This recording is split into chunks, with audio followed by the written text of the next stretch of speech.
अस्सलाम वालेकुम नाज़रीन, सुनो न्यूज़ पर आप देख रहे हैं प्रोग्राम लाइव जामी। मैं आपके साथ मोहम्मद अजमल जामी। पिछले हफ्ते हमने चाइनीज़ स्कॉलर, चाइनीज़ मुसन्नफ़, चाइनीज़ दिफ़ाई तजिया निगार विक्टर हुगो का इंटरव्यू किया तो आप लोगों का बहुत अच्छा और मुस्बत फीडबैक आया, पसंद किया आप लोगों ने। लेकिन फिर ये भी कहा जा रहा था कि पाकिस्तानी मीडिया चाइनीज़ दिफ़ाई तजिया निगारों से तो बात करता है, क्यों ना अमरीका का रुख भी किया जाए, यूरोप का रुख भी किया जाए और देखा जाए कि वहाँ बैठे जो दानश्वर हैं, जो आज़ादाना सोच रखते हैं, वो पाक भारत कॉन्फ्लिक्ट के ऊपर और मुस्तकबिल के ऊपर क्या राय रखते हैं।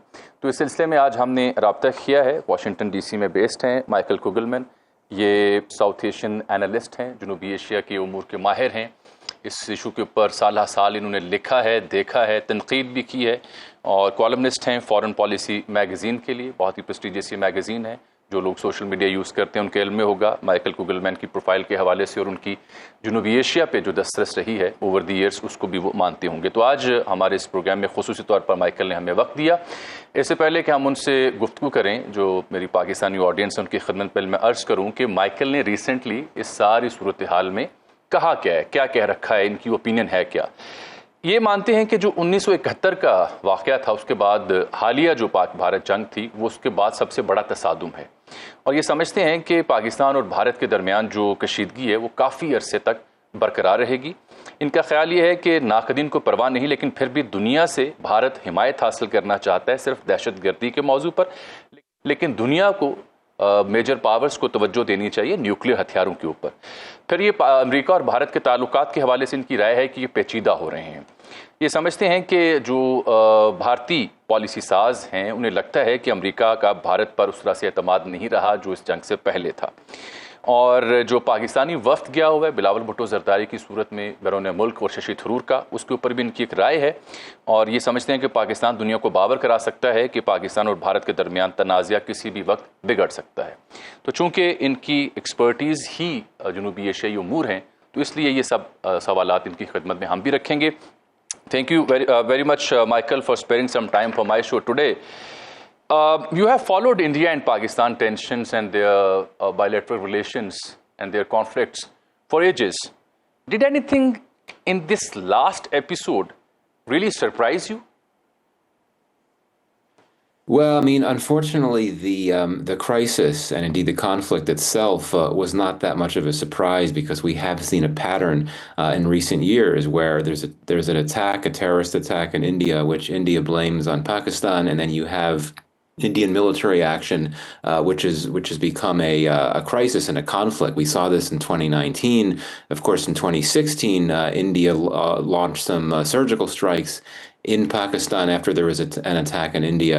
What we have seen looking from 2016 to 2019 to this most recent crisis is that the level of force, the level of conventional force used by both countries has grown. So in that sense, it was not a surprise that we had this very dangerous crisis and conflict, and that it escalated. But what was surprising to me was how quickly it escalated. And I think looking back on it, looking back on this very brief conflict between India and Pakistan, it's the closest that the two countries have come to going to war since 1999. And indeed, the level of hostilities and the intensity of hostilities between the two, in my view, was the most we've seen between India and Pakistan since the 71 war. Exactly. How important is this, especially when their CDS, Anil Chauhan, in recent security conference at Shangri-La, he confessed, rather he admitted that they had suffered from some losses, and we believe in Pakistan that we managed to shot down their 6 planes, including 4 Rafale. How important is this factor in this conflict? Well, it's very important, and there's been a lot of observers that have asked, why did India not make that acknowledgement sooner? Because there had been growing indications that Indian planes had been shot down, and you'd had several Western intelligence officials acknowledging this as well. So it's notable that it took this long for India to acknowledge it, and perhaps in a way that was not ideal for New Delhi, being asked about it in an interview with the international media. But this is very significant, and I think the fact is, I would argue, that one of the reasons why Pakistan was able to claim victory in this conflict is this very fact that it had shot down several Indian jets. It's a significant achievement for the Pakistani military, and in that sense, I think it's something that is going to continue to feature in discussions about this conflict. Both sides have claimed victory, of course, but I think from the Pakistani perspective, it really enables Islamabad and Pakistan on the whole to push back against these narratives which come from India, but also elsewhere, that suggest that Pakistan is not able to hold its own against India because India has a larger and more powerful military. I mean, if anything, we've seen that Pakistan has been able to demonstrate that it is able to achieve a level of parity with India's military, particularly when it comes to how they stack up on the LOC. So absolutely, this is a very significant moment in the conflict. And of course, for India to formally acknowledge what happened, that's essentially to acknowledge this significant Indian loss, which has been something that Pakistan has been happy to point to as a significant achievement in this conflict. All right, Michael, just before this very conflict, we have seen that the United States of America, they were almost least bothered about this conflict and about the heated up environment in the subcontinent in South Asia. But then we saw that even the Secretary Rubio or the President Trump, they were properly involved for the ceasefire, and they claimed that they managed to have this ceasefire. What enabled or what made Trump administration to intervene for ceasefire despite the fact that they were least interested before this conflict? Right. So I think that, there's a misconception out there that the U.S. really was not engaged on this issue and not concerned about it until the final hours.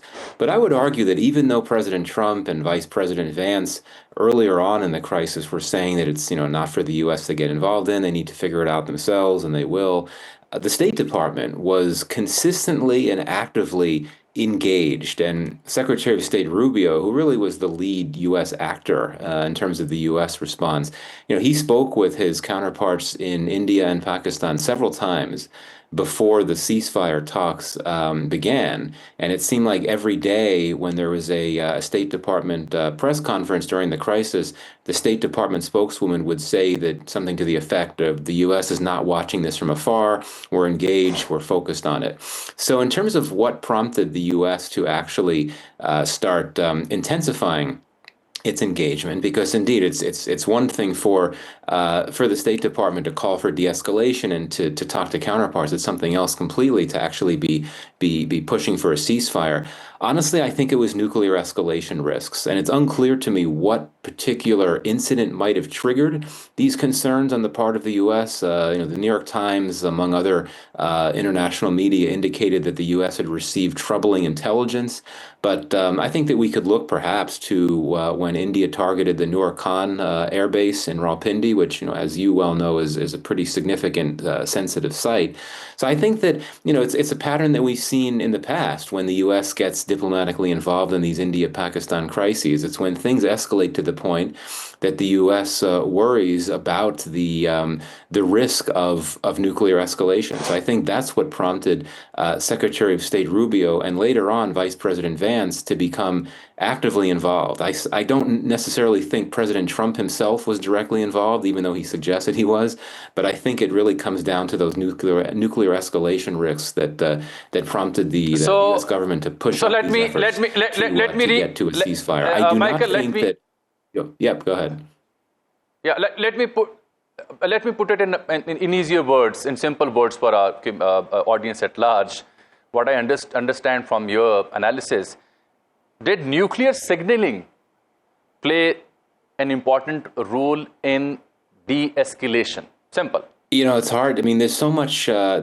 So much that's unknown about this conflict. There's a very strong fog of war element. It's difficult to answer that question conclusively. The best I can say is that given that Pakistan, as I understand it, was publicly signaling its intention to convene the National Command Authority for a meeting, that could perhaps be seen as something that prompted the U.S. to become increasingly concerned. But again, there's a lot that we still don't know about what prompted the U.S., specifically what prompted the U.S. to ramp up its efforts toward a ceasefire. So after President Trump's announcement for ceasefire, Indian media especially, and then their policymakers and their certain office bearers, they criticized heavily and they said, no, it was not the reason that we went for the ceasefire. They had some other ideas in their mind. Do you think that it is Indian media or the hardliners that is influencing the Indian government's policy making? Well, I mean, it certainly is notable that some of these very jingoistic Indian media outlets were making a lot of noise and, quite frankly, were being irresponsible and even dangerous during the height of the conflict with obviously, blatantly fake news. And some of these media networks, they tend to reflect the government's position in India. So I'm not suggesting that there was any type of collusion, so to speak. But I think that one certainly has to look at this in its proper context. But yeah, I think that the ceasefire issue. I've heard convincing cases that India was pushing for it more. I've heard convincing cases that Pakistan was pushing for it more. But my sense is that even though tensions were so high that May 9th, that late May 9th, early May 10th period, even though hostilities were so intense, I'd argue that by that point, both India and Pakistan felt comfortable essentially calling it a day and claiming victory and feeling comfortable selling that victory to their respective publics. And in that sense, I think that each side was ready to agree to a ceasefire, suggesting to me that the U.S. didn't actually have to try that hard to push the sides to get to a ceasefire. It may have been pushing at an open door. Yes, I mean, the U.S. certainly was engaged and active in trying to convey this message that, you need to reach a ceasefire. But I definitely don't think that the U.S. was directly had to do a lot to really change the minds of the two sides, so to speak. So I think it's important to keep that in mind as well, that India and Pakistan didn't necessarily need that really strong push from the U.S. or any external actor to get the two to agree to wind things down. So, Michael, do you agree with this thesis that I'm about to narrate before you, that Narendra Modi is into a fix? Either he needs to please his core constituency in the name of anti-Pakistan slogans, or he got a chance to move on the economic fronts, where major international powers are willing to heavily invest in India economically. So, but he's in a fix. Either he needs to please his constituency or to opt the other way. How do you rate him and weigh him in this situation? Well, I mean, yes. I mean, we've seen that the Indian government has clearly decided that Pakistan bashing and hardline positions on Pakistan work out politically. I mean, we know in 2019, of course, the Pulwama Balakot crisis happened soon before the Indian elections, and Modi was really ramping up the anti-Pakistan rhetoric, so to speak, and that might well have figured in India's response. Of course, now in this most recent crisis, it was not election season in India, but still, I think that politically, the view in New Delhi is that there are clear benefits to taking those types of hardline positions against Pakistan. But I think it goes broader than that. This was a particularly egregious terrorist attack in India-administered Kashmir, unlike much of what we've seen in terms of terrible violence in that region. This targeted civilians, it targeted tourists. And as I understand it, there was a communal nature to it as well, with people being targeted for their Hindu faith. So, in that sense, there was tremendous pressure, public pressure, on Modi and the government in India to do something big, so to speak, rooted in this view, which of course is contested in Pakistan, that the attack was somehow linked to Pakistan. So I think that for Modi, there was a lot of pressure on him to respond, not necessarily because of this idea that Pakistan was linked to it somehow, again, the Indian position, but more so the fact that the terrorist attack was so egregious, and that there had to be some type of military retaliation against that external actor that was blamed for the attack by India. So, but you're right. I mean, I think moving forward, there will be a lot of pressure on Modi. I mean, the speech that he made soon after the ceasefire essentially promised an automatic and rapid and really strong, harsh response, military response against Pakistan, whenever there's a terrorist attack in India. So that raises expectations from the Indian public, and it puts a lot of pressure on Modi not only to do exactly that, but to be successful, so to speak. And how you measure success is not very clear. So yeah, I mean he will face some significant pressure moving forward, but he still remains very popular, and I would argue that in India on the whole, the Indian military action, its airstrikes in Pakistan, were, applauded by across the board, not just those that support the government, but the opposition as well. Right. So, Michael, do you think that this ceasefire will remain intact? I think it should. It certainly is very fragile. I think it should. I don't think either side has an interest in breaking it. I mean, that would certainly raise the ire of the Trump administration, which I don't think either side wants right now. And India's government has been maybe a bit more detailed in its thinking on this. It's been, I think, a bit more. It has not been willing to call it a ceasefire. It said it's a pause. But Modi has essentially said that. Not that India would be inclined to start resuming military strikes on Pakistan, but that if India is hit by an attack, then it would respond, and very quickly and with a lot of muscle. Pakistan, of course, has been calling for dialogue. It's been calling for peace in the region and so on. So I think that, I hope I'm not wrong, I do think that the ceasefire should be able to hold, but I think the bigger and more concerning question is what becomes of the India-Pakistan relationship, which I would argue is tenser now than it has been in quite some time. And unlike in the past, when you see a pattern of a really serious crisis or a conflict between the two, leading to a situation where the two sides actually are able to relax tensions.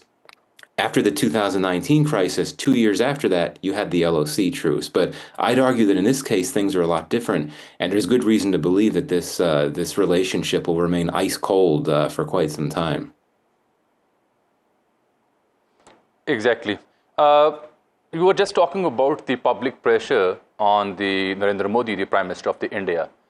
But on the same time, I was just talking about the role played by the media on both sides. I'm sure, being an expert in South Asian affairs, you must have seen the role of the Indian media in particular. Quite a few sane voices in India, they were spreading fake news, including Parkha Dutt and others.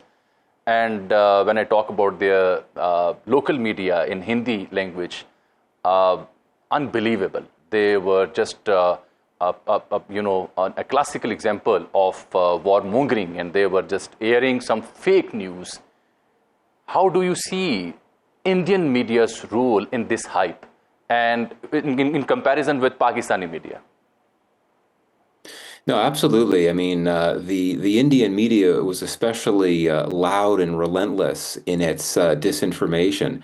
There were cases of disinformation on the Pakistani side too, but those I think were not as loud and numerous as what we saw with the Indian side. Absolutely. I mean, I think it was incredibly dangerous that at the very moment when hostilities were escalating to their highest level, a few hours before, this was late afternoon, early evening India time, that Friday night, May 9th, that's when you had the craziest examples of fake news. And as you suggest, some of these were coming from very prominent, well-known, and indeed well-regarded Indian journalists. And what strikes me is that these were so obviously untrue, right? I mean, claiming that Quetta had been taken over by the DLA, claims that the Pakistani army chief was arrested. Clearly, if these things really happened, there would be significant levels of media attention. So obviously false. I mean, that is simply ridiculous. Why would the Indian media resort to that type of thing? That's a story for another day. So absolutely, it's very dangerous. It's very concerning.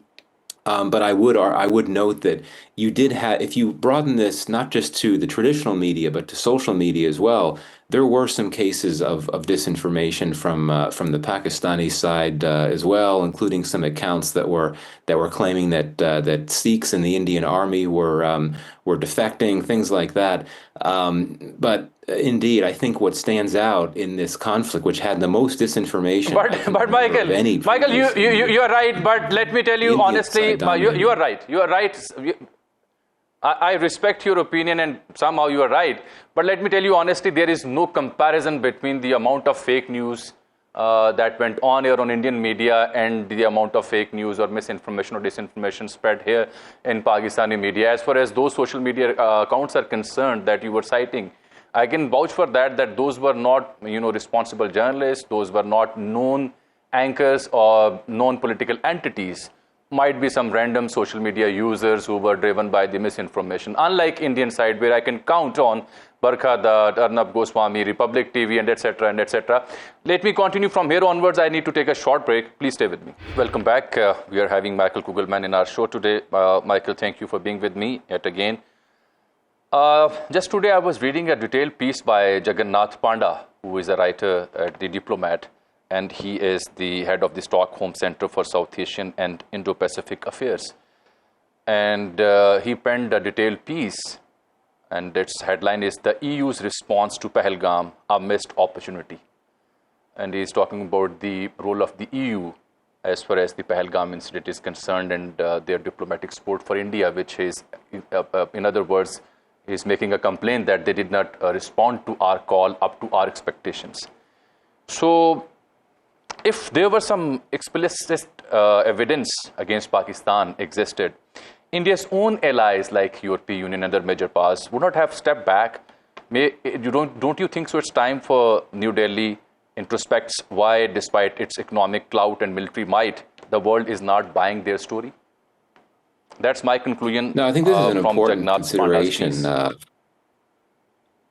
Yeah, this is an important consideration for India moving forward. Only two entities, Taiwan and Israel, were fully behind India, so to speak, in this conflict.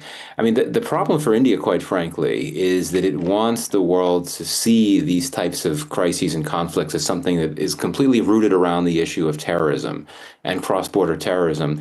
But the issue is that when you have these conflicts and the significant levels of escalation, what the international community is going to be most concerned about is stability and indeed nuclear escalation risks.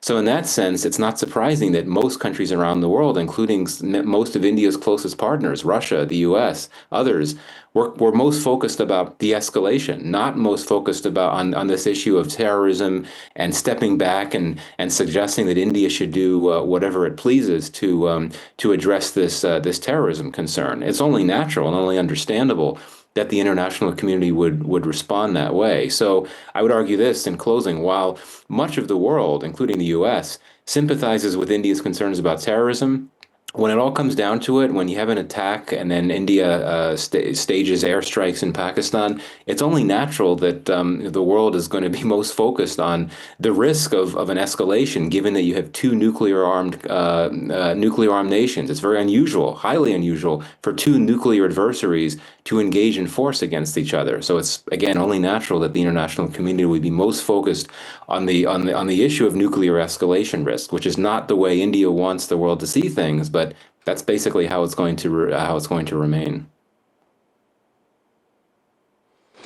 So, Michael, what future do you see of the Indus Water Treaty? Because that is a major concern, especially for the public in Pakistan.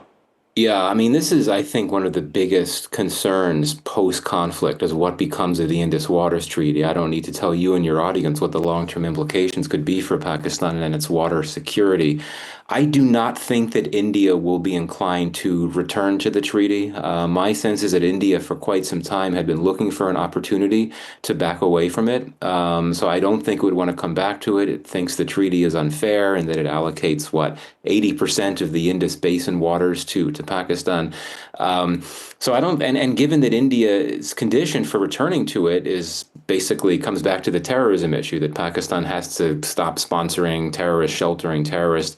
This is a point that, of course, Pakistan contests, that it does not sponsor or shelter terrorists. So unfortunately, and I don't think that the international community can be counted on to pressure India to come back into the treaty. The World Bank is, in theory, a player, and that, of course, as you know, it mediated the treaty and it co-signed to it. But I think that the World Bank's options are limited. The thing I would say here is that what Pakistan might need to do, and its delegation in Washington this week perhaps would want to focus on this, is try to educate the international community about the context. I think many people in Washington and elsewhere don't understand Pakistan's water situation and how significant its water insecurity is, even in the best of times. And when you think about climate change effects and how that could make things worse, the prospect of India being in a position to prevent water from flowing into Pakistan down the road, it's something that could have significant risks for Pakistan. And so if the world is made to understand that more, perhaps then there'd be more momentum and more efforts in the international community to try to focus on this issue more. One last thing, Michael. What would be your single most important recommendation for policymakers in both countries moving forward? I mean, it's not my role to play the role of policy advisor, but I guess that the best I could say is try to ensure that some modicum of dialogue remains open. I mean, I think we saw in this last crisis how dangerous things got, and I and others worry that the next conflict could be even more escalatory than this previous one. And again, given that both countries have nuclear weapons, you really worry about moving too high up the escalation ladder. To the extent that you have some level of dialogue, it could try to keep tensions lower. The fact that the DGMO hotline remains open and used, that's critical. I hope that continues. I'm sure it will.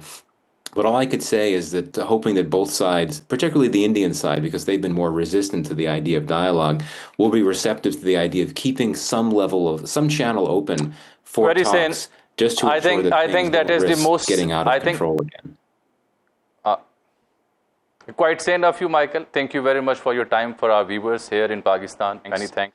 नाज़रीन, ये Michael कुगलमैन थे, उनकी गुफ्तगू आपने देखी और सुनी। Programme में वक्त है एक छोटी सी ब्रेक का। प्रोग्राम में एक बार फिर से आपको खुशामदीद कहते हैं। मेरे साथ स्टूडियोज़ में तशरीफ़ रखते हैं इस्लामाबाद में जनरल रिटायर्ड जनाब तारिक रशीद साहब। जनरल साहब, बहुत शुक्रिया आपके वक्त का। आपके आने से पहले हम बात कर रहे थे, जनूबी एशिया अमूर के माहिर हैं, DC में बेस्ड हैं, फॉरेन पॉलिसी के लिए लिखते हैं माइकल कुगलमैन से। बड़ी तफसीली उनसे गुफ्तगू हुई। ये जो पाक इंडिया कॉन्फ्लिक्ट हुआ, जो पानी बंद करने की धमकी भारत दे रहा है, चाइना का किरदार, अमेरिका का किरदार, मोदी की प्रॉब्लम क्या है, सीज़ फायर कहाँ तक रहेगी, कहाँ तक नहीं। लेकिन उनसे जो गुफ्तगू हो रही थी उसमें एक बड़ा इंपॉर्टेंट नुक्ता सामने आया। उनको लगता है माइकल कुगलमैन को कि पाकिस्तान की, एक तो उन्होंने बड़ी तारीफ़ की कि वाकई ये दुनिया एक्नॉलेज कर रही है कि आपने तैयारे गिराए हैं और ये बड़ा सिग्निफिकेंट है, ये मान रहे हैं वो। लेकिन वो समझते हैं कि जो न्यूक्लियर सिग्नलिंग है उसका भी एक किरदार है सीज़ फायर। आप इससे इत्तेफाक करते हैं? बिल्कुल इत्तेफाक करता हूँ। कैसे? बिल्कुल, देखिए, पाकिस्तान ने उनको बड़ा क्लियरली 98 से जब हमने धमाके किए ना, उन्होंने 5 किए, हमने 6 किए। हमने हमेशा कहा कि हमारा रिस्पांस एक नॉच ऊपर होगा और ज्यादा इफेक्टिव और पेनफुल होगा। तो इसमें भी उन्हें कह रहे थे कि भाई हम एक न्यूक्लियर ताकत है, वो हमारे जो है ना, जो डेटर्स को, वो उसको एक एनहांस करता है, उसको तकवीत देता है, और उसमें वो जो डेटर्स की बात मैं कर रहा हूँ उसको क्रेडिबल बनाता है। तो जो मेरा अपना असेसमेंट ये थी कि पाकिस्तान इस दफ़ा, हमारे जो चीफ ऑफ आर्मी स्टाफ थे फील्ड मार्शल सैयद आसिम मुनीर साहब, उनका जो रिजॉल्व था ना इस दफ़ा, दैट मेड द डिफरेंस कि हम किसी हद तक चले जाएंगे अपने मुल्क के दिफा के लिए। तो हमने फायर बार जब दिखाई 9 की सुबह उनको अपनी मिसाइल और आर्टिलरी से, मैं बड़ा क्लियर था अपने जहन में कि अगर इसने, इंडिया ने हमें जवाब दिया तो शायद हम किसी हद तक भी चले जाएं। अच्छा, ये क्लियर था? मैं बड़ा क्लियर था। अच्छा, बिल्कुल। देखिए, अगर आपके पास एक ताकत है, आप जैसे अभी अपने आप को अगर ना इस्तेमाल करें तो पहले अपनी डिग्रेडेशन करवाएं, वो हमले करें, हम नुकसान बर्दाश्त करें, कैजुअल्टीज को बर्दाश्त करें, और आखिर में जब पूरा नुकसान हो जाए तो फिर जाके न्यूक्लियर को यूज करें। हम सबसे पहले क्यों ना यूज करें? और हमारी तो है नो फर्स्ट यूज पॉलिसी जो है, उस पर तो हमने उसको बिलीव ही नहीं करते। तो मैं खुद भी बड़ा सर्विस में इस बात का प्रोपोनेंट रहा कि अगर कॉन्फ्लिक्ट होता है, दैट मीन्स कि हमारा जो डेटर्स न्यूक्लियर है उसको चैलेंज किया गया है। हमारे दुश्मन को जरूरत नहीं होनी चाहिए हमारे न्यूक्लियर डेटर्स को चैलेंज करने, बिकॉज ये इंडिजिनस है। हमारे साइंसदानों ने, डॉक्टर अब्दुल कदीर खान ने, समर मुबारक मंद साहब और बाकी डॉक्टर इशफाक साहब, सब ने, और तुम्हारी जो सियासी अकाबरीन है उसमें अपना पूरा इसमें हिस्सा डाला है।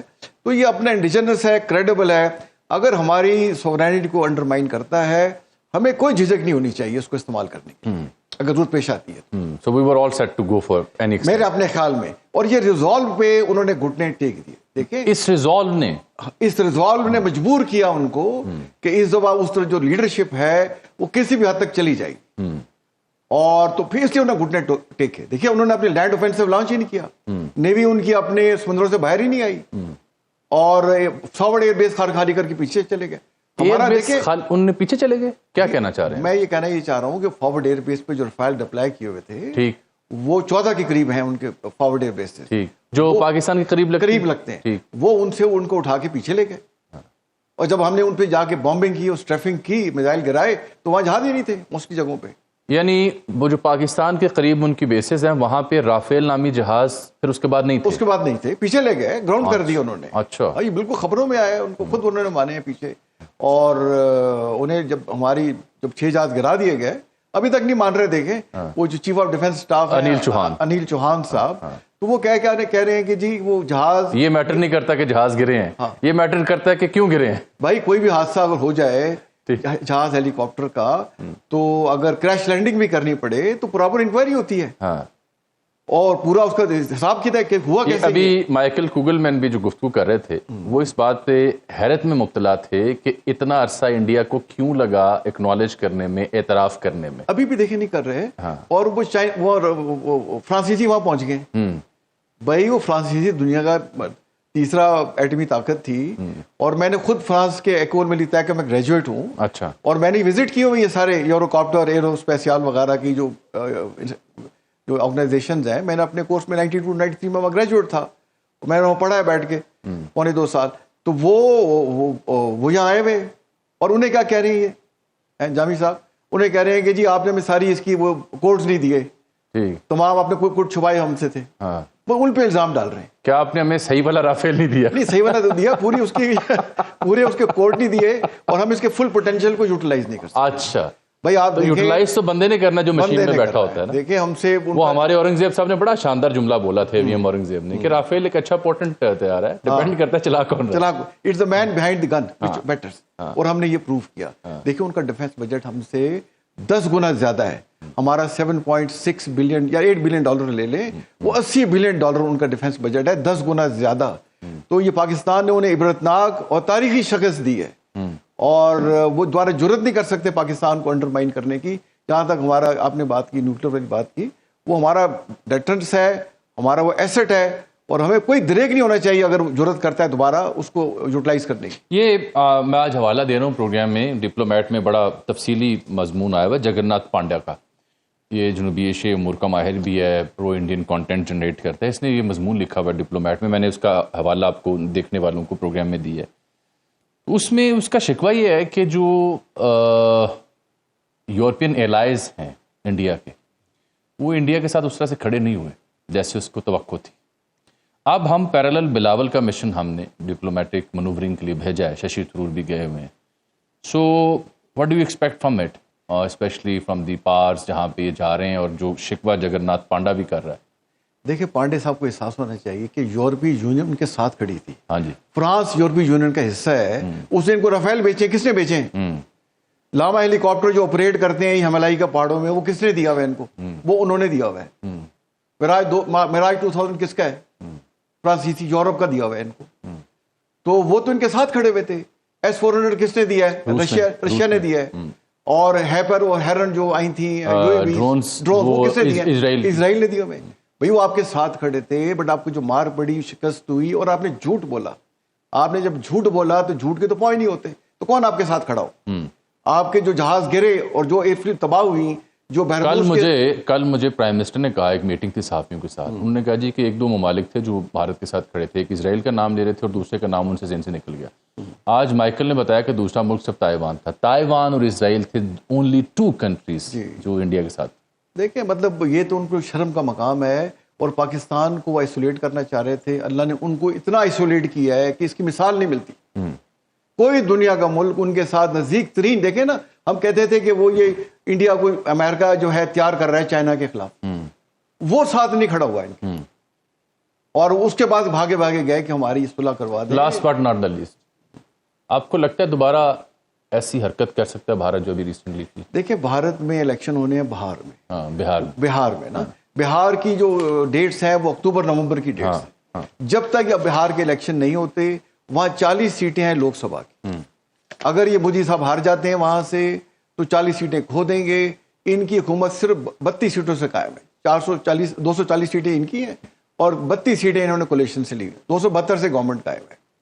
तो बाहर के इलेक्शन के लिए जब पहलगाम का भी देखिए इंसिडेंट हुआ तो next day he was seen in Bihar में इलेक्शन रैली कर रहे थे। उसके बाद राजस्थान भी गए हैं, गुजरात भी गए हैं, लेकिन पहलगाम अभी तक नहीं गए। तो जब तक ये बिहार के इलेक्शन नहीं हो जाते ये वार सीधा क्रिएट करते रहेंगे। ठीक, और कैपेबिलिटी इनके पास है कि दोबारा को फॉल्स फ्लैग ऑपरेशन करें। बट अगर पाकिस्तान ने अपने कार्ड जो है, जो हमारी मिलिट्री ने उनको ये देखी दिया हिस्टोरिक विक्ट्री, हमने अमेरिका को सही इंगेज रखा, हमने चाइना को सही तरह से इंगेज रखा, यूएई को रखा, ईरान को रखा, और चाइना तो हमारे साथ है ही है। तो फिर मेरा नहीं ख्याल ये करेंगे, हरकत करेंगे, बिकॉज अगर की तो इससे बुरी तरह इन्हें हजीमत उठानी पड़ेगी। बहुत शुक्रिया जन साहब, आप तशरीफ लाए प्रोग्राम में। नाज़रीन, आज के लिए इतना ही। आप अपना फीडबैक से हमें ज़रूर आगाह करेंगे। कल मुलाकात होगी। अल्लाह हाफ़िज़।